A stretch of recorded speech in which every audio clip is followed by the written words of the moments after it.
Greetings, geeks. Welcome to Low Earth Orbit. I'm Rob Commander Taco Malda, and joining me today in space, we have Robert Roseboom. Hello. And Chris DeBona.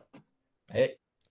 Gentlemen, we have a plethora of fine stories to discuss today. Oh, Let's dig into it. And we and also have the Picard. Picard 2 trailer. Yeah. You know, I haven't watched it. I mean, All right. I will. Of course, All right, but- so you haven't watched it. Chris, don't play it. Name one character that you think has to be in it that maybe you aren't for sure about. Guinan's in it and Okay. Q's in it. Yeah. So here's the thing. If you read the comments on this trailer, it's like, it feels like sock puppets. Oh, yeah. People saying, my heart soared when Guinan, it was so moving when Guinan, Oh. I can't wait for Guinan to come back. And I'm like, I mean, I'm sure there's a Guinan fan or two out there. Sure. Yeah. It's like But being yeah. a fan of, what was the alien that helped Wesley Crusher attain goddom in his head? Yeah, that guy. The guy who would like phase in and out of reality. And The be like, you know, kind of albino-ish guy. yeah. Oh, I'm so glad that albino alien is back. Yeah, Oh, I loved him. my heart sings. It's like a song goes off in my ears every time that he's near. Yeah. So yeah, the trailer shows Guinan. Also, we have not Data. So I'm glad he still has work. It's a time travel show, Robert. And they're going back to 2024 because that's the cheapest place you can go to. It's so lame. It is so lame. And you know what? I'm going to watch it the day it comes out. Is this the 2024, the first year that we have a android in politics? Is that what's going on? It's possible. Ugh. Oh, Ooh, and they brought Borg back the Queen. Borg Queen. Oh, Awesome. it's so lame. I know. Oh, he gives him a blue pill to take? Yeah. The therapist with the blue-rimmed glasses. It's very original. Yep. Look, it's not a blue pill. It's a blue ampule, Robert. Oh. It's Mm, way more creative yeah. than just copying everything that's been done for the last 20 years. all right, I got it. It's not derivative at all. Remember this is gonna be Data? awesome. Remember Starfights? Remember? Remember the Borg girl, 709? Remember? No one remembers her, the Irish Romanian. Nobody not remembers Romanian. any of the Romulan. characters that they introduced last season. That guy had dangerously high blood pressure, it looked like to me. The veins Yeah, were right? sticking out of his head. Remember the Oh, yeah, Legolas? That's the Romulan assassin kid that It's the Romulan that elf. Picard befriended as a child. I remember Yeah, that story that's right. now. Yeah. That's right. All right, Before so he disappointed the Romulan people. Yeah. I don't want to beat on this show anymore. I'm feeling sad, but I'm going to watch it. I'm going to hate watch it because that's what I do. But Okay. you know what I might not have to hate watch? What's that? Apple TV has got the rights to do the Godzilla versus the Titans TV series. Yeah, where did that go? You put It's that up it's there. low. It's way far down. The Picard story was like 5 stories up beyond my mark. But whatever. There's not a lot to it. It's just the story was basically, why does Apple TV have these rights and not Paramount/HBO or whatever? But anyway, for you, Rob, Yes. We're gonna- we were talking about it before we started. Hmm. I can't wait to watch the giant monster movie. this is a I have TV to show. tell you, I would rather watch Or this show. than the Picard show. Oh, But imagine if it absolutely. was a crossover. Like, and then the Borg Queen came out and the Godzilla squashed her. I'll watch Remember that too. Guinan? Oh, 10-4 just got crushed. Oh, sorry, Guinan. Sucks to be her. I'll watch it. I'll watch this Hmm. Godzilla. Well, I am worried though that they'll make a multiverse Godzilla show though, and then Yeah. one of the Godzillas will be like a little puppy Godzilla. Alligatorzilla. There'll be like a toaster Godzilla. You know, That checks out. Yeah. yeah, That's in the Totally checks Marvel Phase 5 roadmap. right. So we talked about Meatloaf dying of the COVID. Yeah. But we did not yet talk about the missing lab monkeys. They found them all as of Saturday. As of Saturday? Oh, okay, well, Yeah. teach us to not be a And- daily live stream. And I've seen Rudy's- this movie. Yeah, I lived this. So when I think I told you guys about this. So the Hot Zone comes out. Robert Preston, who by the way is selling his home, if you want to purchase it, he put it on the market in October of last year. He's still alive? Maybe, I don't know. His house is for sale. That's all I know. I wonder if it's but like anyways. packed filled with Starfighter memorabilia. No, that's the other Robert Preston. I'm talking about the one who wrote the Hot Zone. Oh, see, I'm thinking about the good Robert Preston. I think they're both good. Oh, are they? Okay. Anyway, I think I told you about this before. I'll condense it really, really tight. When I was a kid, I lived in Virginia. I lived not far from the Monkey Lab, next to the McDonald's, next to the ice rink. That the Ebola monkeys got out and they were hiding in the roof, and they ended up forcing us all to stay in school while they were hunting down the Ebola monkeys. And it turned out they were carrying a version of Ebola that didn't transmit to humans. Oh, so good. The good And Ebola. they're just hiding in the rafters. But after that, they burned down like that entire complex to the garage. Whoa. And like I think the McDonald's moved because nobody wanted Ebola monkey McDonald's. You know, my kids today threw a bit of a hissy fit because they didn't want to go to school today because they had it in their heads that today would be a snow day. But imagine if they got stuck at school because of Ebola monkeys. That'd be all right. Yeah, right? Yeah. I mean, it's a good story, you know? It is. Well, as of Saturday, they were still missing 3 of them, so I'm glad that they got them back before the day was out. Well, I think these were pre-experiment monkeys. Oh, pre-monkeys? Yeah. Like they have a sorting machine, like half of them go to Hollywood for the sequels to Dunstan Checks In, and then the other half go to labs where they get inert Ebola. That's nature's way. Ship them. This is, I feel kind of bad for them. I mean, they're being shipped like by Amazon. You know, I mean, not even Prime. We are giving them Ebola. Yeah, but I mean, you think you could like let them relax in a hot tub or something for the few months before we give them the terrible disease? Like they should all get little lazy boy chairs to sit in while they take them everywhere. Right. Here you go. Wait, Michelle Fallon, a witness, said she and another driver who had stopped to help were standing near the scene when the other driver said he thought he saw a cat run across the road. Miss Fallon peeked into the crate and saw a small monkey.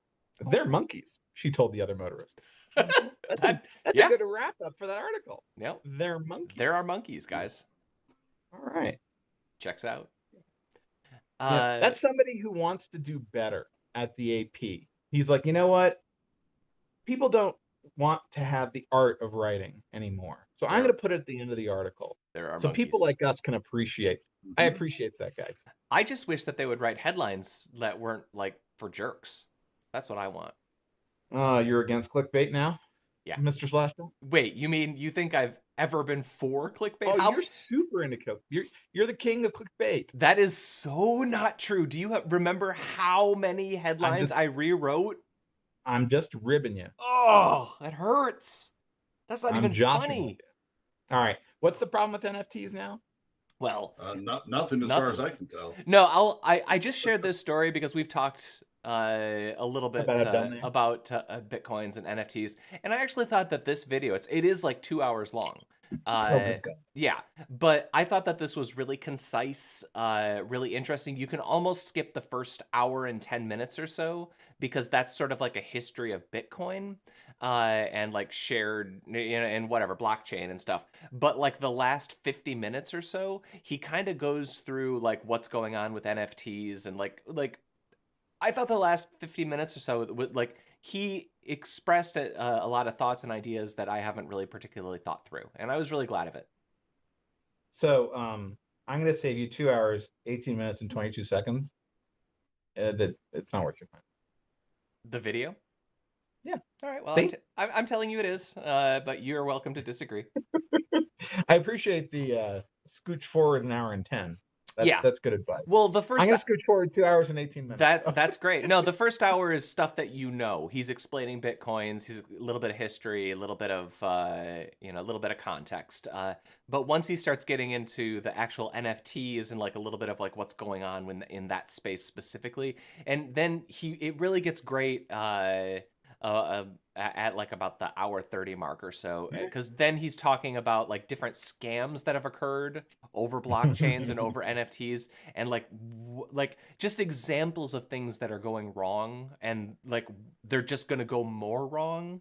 I thought this was a very well done piece, and if you ever have anybody who was like, what is going on with blockchain and NFTs, you could probably send them this video, and in 2 hours you will know enough. Okay. I thought it was very interesting and worthy of your time. I posted a story about wine, which there was a lot of us in our submissions for this week. There were a lot of stories where we were posting each other's stories. I thought that was funny.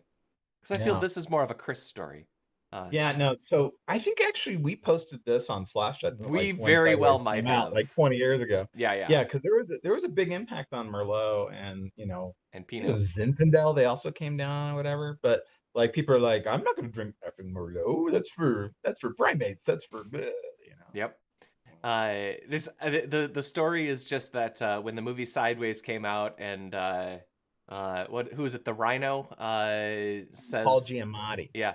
Gives this monologue about Pinot Noir and Merlot, and they tracked grape sales and farming in California following that movie, and it's just the unintended consequences. I think that stuff's awesome. Well, it's really something because it's such a lagging indicator. Because if you want to switch grapes, it's years.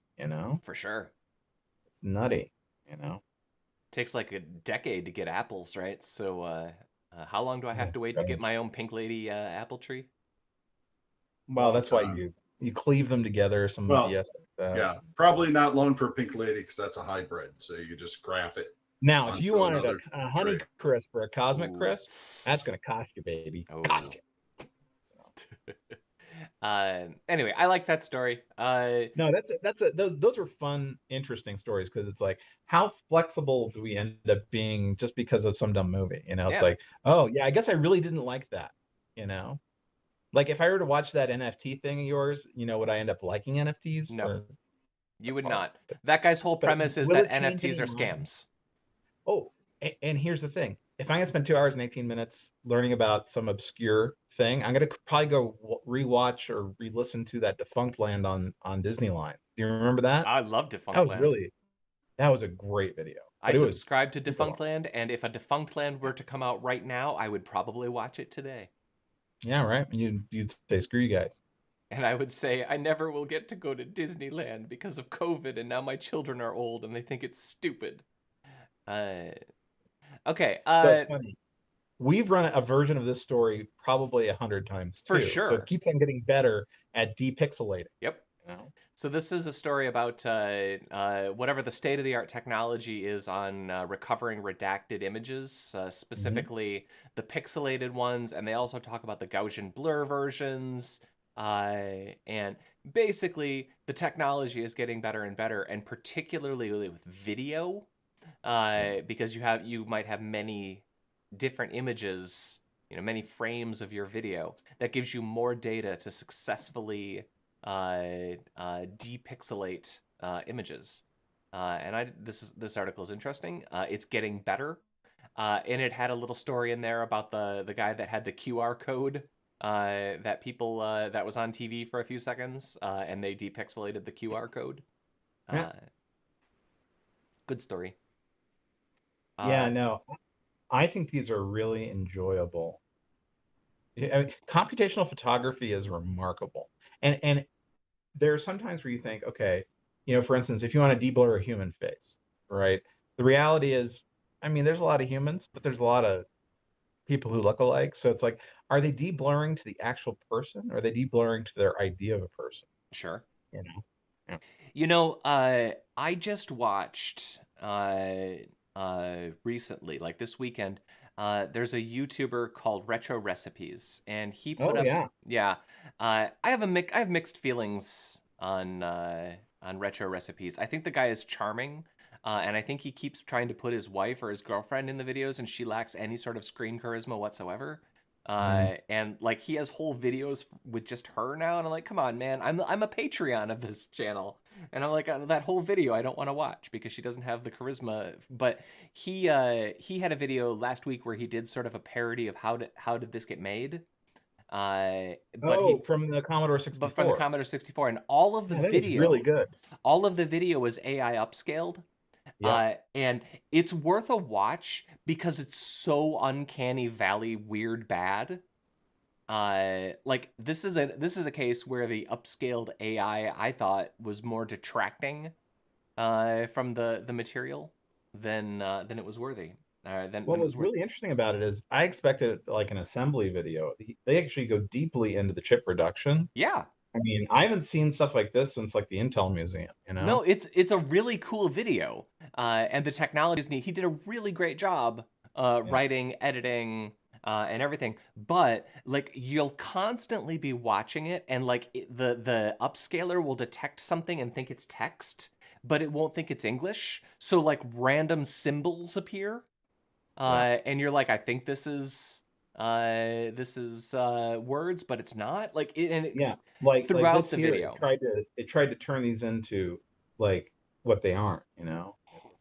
Yeah, there were a couple places I know exactly what you mean. It for me it was happening constantly. There were just because the way that the upscaling algorithm was working is that some stuff it upscales really crisp, like way crisp. Like these are crisp, but this is like going weird. And then other stuff is so blurry that it makes the crisp stuff pop. Oh yeah, yeah. Like so look at the traces here. Like these pins for this dip switch here. Like these are crazy bright. And then you go like just over here and it gets all weird and you're like, I wonder actually if it makes it look rendered. I wonder actually if when they did the upscaling that he accidentally maybe upscaled it to like an HDR color space or something. Because like there are like white highlights in things that just seemed way too bright for the dullness of the very old scaled up VHS source material. But the video is interesting and worth watching. I thought it was very interesting. Yeah. But you know, that's the sort I of don't thing. remember his wife in it though. I guess she didn't have. She wasn't in this one. They do like every 2 weeks where they just sit and like read memes and react to memes and stuff. And it's just like, oh man, like I'm a Patreon here, like, and I don't even want to watch this video. That always bums me out. Yeah. You shared Biosphere 2, Chris? Oh, I thought we had talked about it already. I guess we didn't. We did. We did? Okay. We did. Yeah. Okay. We didn't have much to say. I mean, it's an idea. We all love Google ideas. They did one of Biosphere 2. It's okay. I thought it was funny. And Rob, you shared the Peacemaker official playlist. Okay. Very good. I did. I kind of wish they would have spent a little bit more money to get actual sort of hits of hair bands of the 80s instead of the all this stuff. You wanted a little more Motley Crue than well they do have faster Pussycat at the end, right? Oh. So there's that, but like that, Pretty Boys Floyd. More Rat, more Motley Crue. Oh wow, this list is long. Dockin, you know. Yeah. I found a playlist on so I don't have Spotify, I have the Apple, and so they don't have an official playlist. They just have like fan created playlists, and I keep pulling those down after every new week, and getting the new songs, and I've only got like 16 songs, so I'm excited. So I have a funny question. I'm not great at hair bands. I thought Choir Boys was one they made up for the show. No, because they couldn't afford Extreme. Is that a correct interpretation of things? Because Extreme were known to be like sort of a religious band, but they had a bunch of hairband hits, you know. Mm-hmm.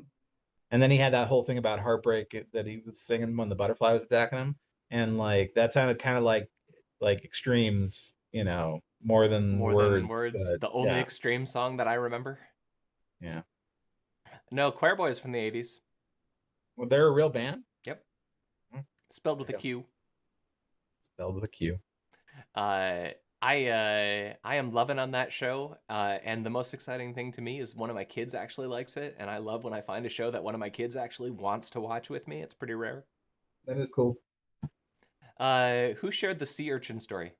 Oh, I did. I just like sea urchins because otters eat them.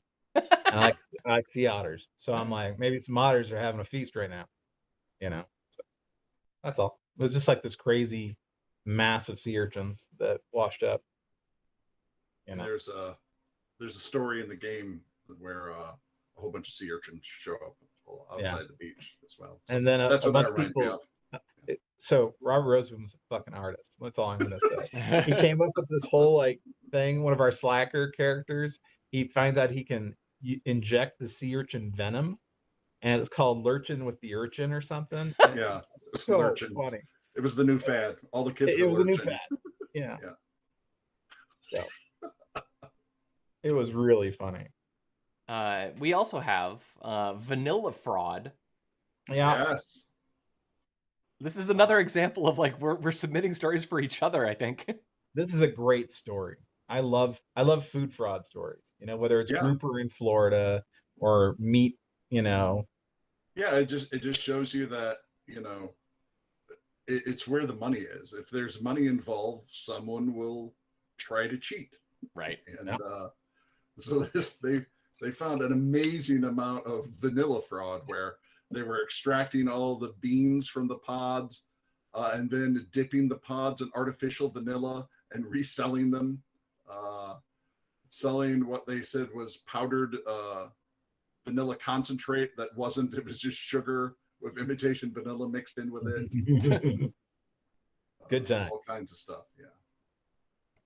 Magnum is asking why so many NFTs are cartoon monkeys, and I think that was because the first big set was monkeys, and so everybody else is the Bored Apes, and I think that was purely. Well, I assume that was related to like GME.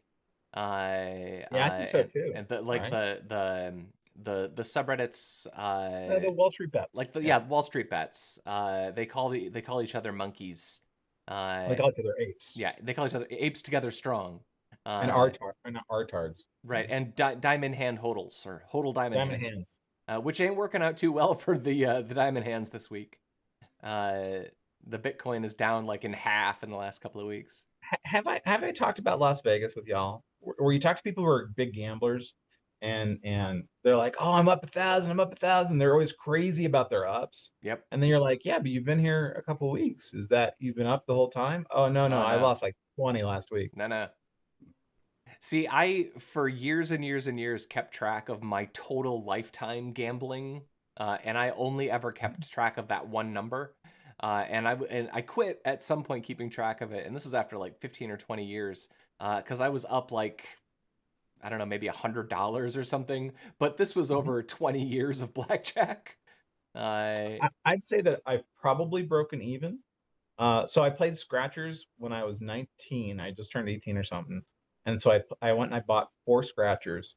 3 were losers, and I won $50, and I never played a scratcher again. I'm like, statistically, this is as much as I'm ever going to make from this crap. So there you go. I got way down in Vegas in like 2005, and then I had what's eights and aces. You had to split, and I had to split, and then I had to split again, and I won. And in that one hand, I won back something like $800. And that was the most money. I'm done. and that was it. I basically, like, since then, I've only ever really gambled, like, you know, at the $5 table. Like, I'm done. That's not a good thing to do. Well, here's the great thing about NFTs, Rob. It's a new opportunity for you to come out ahead. No, because I don't really like NFTs. I don't get them. Don't understand them. It's a reference to a receipt of art. It's a URL that may or may not be containing the same chunk of data at an arbitrary time in the future. It's such a distraction. It's so silly. It stresses me out so much that it makes me want to have a heart attack and then go to Antarctica to have it fixed. Tell us more. I didn't post the story. Was that Rob's? Yeah, I don't know why you'd want to go there after a heart attack, though. More like for appendix. Yeah, I mean, replacing your appendix is one thing. I mean, flipping that sucker out, but... Oh, I thought it was heart surgery. No, well, the story is about how it's so remote that if you are going to live there, you have to have your appendix taken out because it's so remote that they couldn't get a doctor to you, and that's one of the avoidable things that's happened. So now if you want to go and live there, you have to have your appendix out. Is this from McMurdo Station, or is No, is the actual it's like South Pole? no, it's a Chilean base, not a base, but a Chilean town Mhm. on the ice. It's actually a town or something. Yeah, and you have to remove your appendix to go and live in those double wides. Wow, that doesn't seem worth it. No, you haven't seen the inside of that double wide. Oh, pretty sweet. Got a big screen TV in there. They have a Russian church. Or made contact with the cyborg penguins who live offshore. Maybe they're Don't all call the them things. the cyborgs. That's just like a whole city of the thing. Yeah, basically. Yeah. Maybe the thing All right. likes to eat appendices. Now it's just a collection of like stock photos. Yeah. All right. Oh, I'm kind of bummed. I thought that was the city where you go to have surgery. I didn't realize that they just take your appendix. That's kind of depressing. Not a lot of medical tourism in the Antarctic, turns out. Well, I was thinking that was like an intermediary point. I didn't read the article, and my imagination version of this was that they can get you here, and they keep a doctor there, so everybody in Antarctica who needs surgery can get there. But apparently, I'm utterly wrong, and this is much worse. Well, we can talk about this next NFT story since we're on the NFT train right now. Sure. Because that's pretty crappy. I didn't read this one either. This was you, Chris. I think Robert posted it. Oh man. Yeah. Basically, the surgeon who operated on a survivor from this attack is trying to sell the X-ray of her wounds as an NFT now because that's classy. I mean, that can't possibly, like, there has to be some privacy issues with that as well, right? I mean, this is France though, so who knows what they're, but it seems like their privacy. It is not private, it is art. Yeah. Well, in the United States, this would just be the alternative to the GoFundMe. Yeah, right. But in France, but the victim would be selling it to try to raise money so that she could walk again one day or something. Right. But in France, they just fix her so she can walk right away, and then the doctor sells the NFT. Yeah, that's amazing. Hey, so I guess I can post in Tacos on myself. Speaking of NFTs, there's a young woman who does voice acting for video games, and she did a description of what NFTs are. Okay. And it's like a minute long, and it's amazing. So I'll find a way to paste it somewhere. All right. Put it in general. I'll put it on the zone, or you can do it yourself. Let me see if I can do it myself here. But yeah, it's her name's Avalon Penrose. Just type in Avalon Penrose NFT in YouTube, and you'll find it. It's very funny. So yes, she does these little dumb explainers about different things, and they're A, adorable, but B, really funny at the end. So, because she kind of falls apart, and she doesn't really know anything about them. But it's really funny. So I recommend that one. All right. I'm posting it right now. I'm worried that's going to become her shtick, though, where she describes things badly, and she's going to feel pressure to produce these on the regular. To describe more things badly? Well, yeah. I mean, she's done it for like 10 things, like the stock market and Bitcoin. And, see, I think that'd be fun, but... Oh, it's very fun. But, it's like she should meter herself and just give us a little taste every week. You don't want to get typecast? Well, you don't want to burn out, right? I mean, she has 2,000 subscribers. I think that she's going to do it now 2002. I'm just saying, because of YouTube, right? All right. Yeah. Let's see. This is a very depressing story. I closed my... Oh, the kitty litter? This is Rob's. Yeah. So this one kind of reminded me of one of my favorite Onion stories about how they were putting the killer whales in these giant plastic bags so they could clean their aquariums, and people flipped out. There were all kinds of people who were, sent in complaints and were commenting on the story about, I saw it on Facebook like crazy afterwards. Stupid people who are like, can you believe they're putting these majestic creatures in bags? Right. So This story is about Midland, Michigan, which is not terribly far from here. I, in fact, know somebody with kids in that school system. So evidently a rumor had started that the school district was placing large kitty litter boxes in the school's restrooms for furry students to use. So there was outrage. And of course there was. petitions were made and people demanded answers and all this other kind of shit. And the superintendent had to go out and release an official statement that, of course, we are not putting litter boxes in the bathrooms for children who identify as furries. No, they're for all the kids. Yeah, it's faster. Yeah. But this, this story is all about, oftentimes I wonder who would believe that, right? Yeah. And because to me, if you believe that they're actually putting litter boxes in the bathroom, then it doesn't surprise me at all that you might believe that there's a pedophile ring in the basement of a pizzeria. Oh, for sure. Or that didn't have a basement. Yeah, I mean, this is just about stupidity, and it's not just one side or another, but in this case, it happens to be one side. Yeah. And I haven't really seen what he has said. I just read the statement, but I was talking to Chris. I really wish he would have handled it like we handled the canned unicorn meat when we were sued by the pork council because it said the other white meat. Yeah. Like the way you respond to this is with like ridicule and humor, right? Because this is absolutely ridiculous that even go out and release a statement that doesn't have those things, almost gives some validity. Well, yes, I could see where you believe that we're laying out litter for kids to take a dump in school. You know what I mean? Like, yeah, you're giving them too much credit when you do that. Yeah, yeah. You're better off saying, this is the stupidest thing I've ever seen. You should consider not using computers, the internet, operating heavy machinery, if you believe this. Whatever app you read that in, you should delete. I mean, we should consider calling Child Protective Services for your children. Yeah. Because you're clearly a monster. And you don't have to worry. Godzilla did not attack the coast. No, that was just a movie. Nope.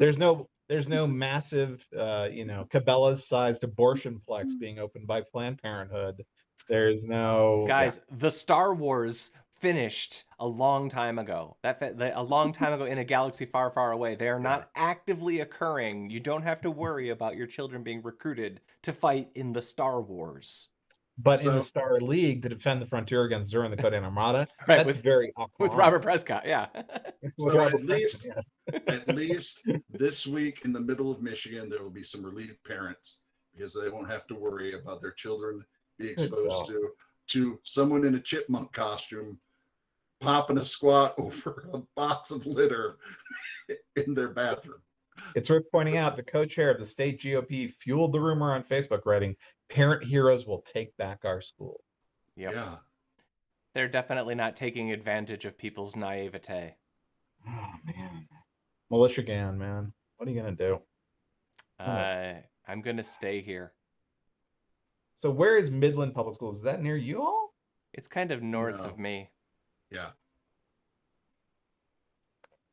It's not like up in the finger or whatever you call it. It's right? not that far up. The Upper Peninsula, no. Yeah, I mean it's not UT where you expect that kind of thing. Pretty much middle of the state. Yeah. Oh yeah. Okay.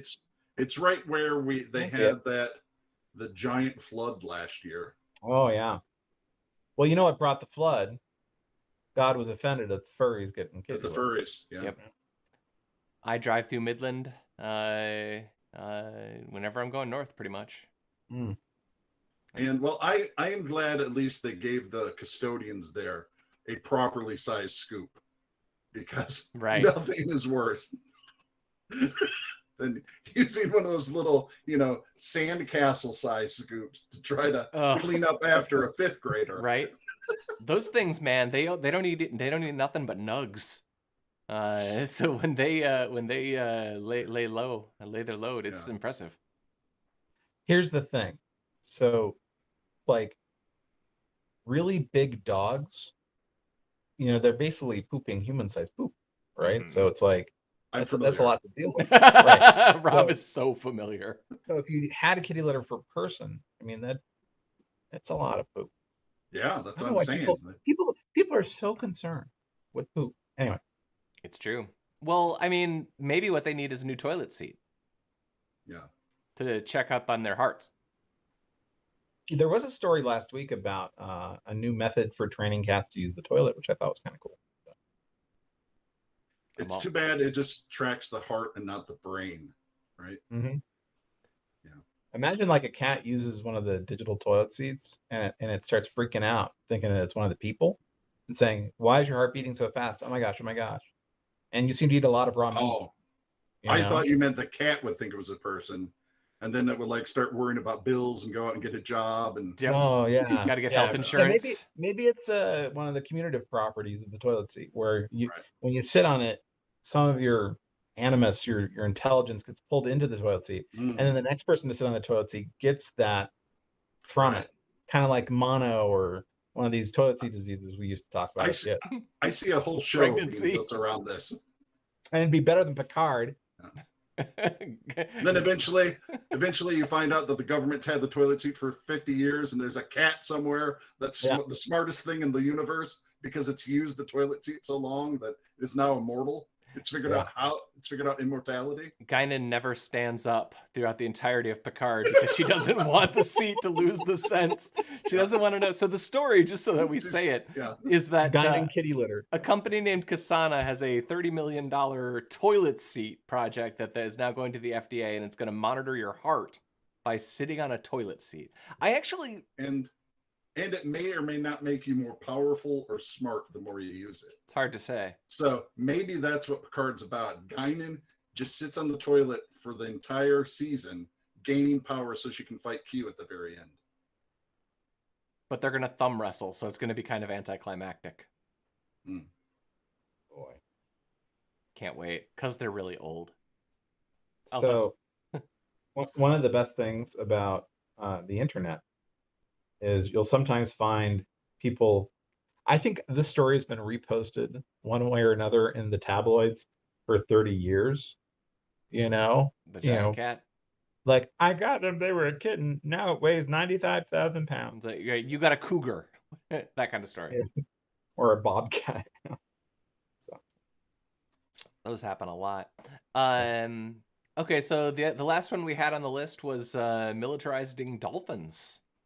Oh, we have another story. That was the last one that we have on the list. I put the normie NFT. I'll explain. I'll watch that after.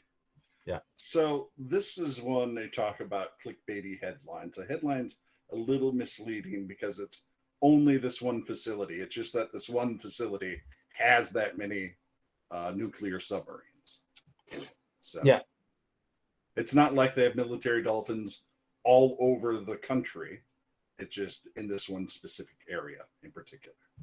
Less impressive. But I love the idea of military animals like that ever since I was a kid. So this is right across the sound from where I live, right? And so we see the dolphins all the time, Do you remember the scene in Star Trek II where what's her name says, "Oh, you're not part of that Navy plan to use whales and dolphins, are you?" You mean Star Trek? She was actually talking about this because there's been a program in the Navy for probably 40 years to use sea life in this manner. You meant Star Trek 4, right? I just want to make sure. Star Trek 4, okay, yeah. Thank you, because I was really concerned that I was honestly afraid that like Magnum or Ambalu would riot. Oh, I'm sorry that I'm not on the channel to watch their heads go like, no, it's 4, dum dum. Yeah, so we use dolphins and sea lions. Russia uses beluga whales and dolphins as well. Yeah, I think they had a couple walruses that they were trying to use. One of their beluga whales got out a couple of years ago. There's a video of, I think it was Norwegian fisherman who had dropped something off of his boat, Oh. and they're trying to figure out how they're gonna get it. And this beluga whale shows up with the thing in his mouth, and they're like, "What the hell?" And he's got this thing strapped to him, so they bring him back to their village because he's following the boat. And then it turns out it was an escaped Russian military whale who had just followed this boat, saw that they dropped something, was like, "Oh, I got to go get that thing. That's what I'm trained to do." So he did it. But that would be very odd to have happen. There you go. Oh. I mean, it's adorable, you know.